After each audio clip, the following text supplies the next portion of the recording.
জান্নাতি যদি 10 জন লোকের লিস্ট করা হয়, ওই 10 জন লোকের একজন হলো আব্দুল্লাহ ইবনে সালাম। অথচ সে আব্দুল্লাহ ইবনে সালামের বিপক্ষে আল্লাহ সূরা বাকারার 208 নম্বর নাজিল করলেন। কি করছে আব্দুল্লাহ ইবনে সালাম? কেন আল্লাহ তাদেরকে ধমক দিয়ে সূরা বাকারার 208 নম্বর আয়াত নাজিল করলেন? বুঝতেছেন কথা? আব্দুল্লাহ ইবনে সালাম সেই যুগে ইসলাম কবুলের পরে ইসলামের পরিপূর্ণ বিধিবিধান মানতেছিল, রসুলের শরীয়তের প্রত্যেকটা বিধিবিধান পালন করতেছিল, নামাজ পড়তেছিল, হজ যাকাত কুরবানি শরীয়তের যত বিধিবিধান সব পালন করতেছে। কিন্তু পাশাপাশি মুসা নবীর শরীয়তেরও কিছু জিনিস মানতে শুরু করছে। কথা বুঝেন কিনা?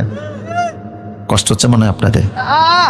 মুসা নবীর শরীয়তের কিছু বিধিবিধান আব্দুল্লাহ ইবনে সালাম মানে, মুহাম্মদ সাল্লাল্লাহু আলাইহি ওয়াসাল্লামের শরীয়তের বিধিবিধানও মানে।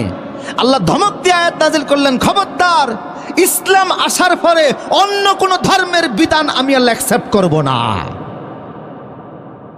মুহাম্মদ সাল্লাল্লাহু আলাইহি ওয়াসাল্লামের শরীয়ত আসার পরে অন্য কোন নবীর শরীয়তকে আমি আল্লাহ স্বীকৃতি দিব না। আল্লাহু আকবার। এই সাহাবীদেরকে আল্লাহ ধমক দিচ্ছেন।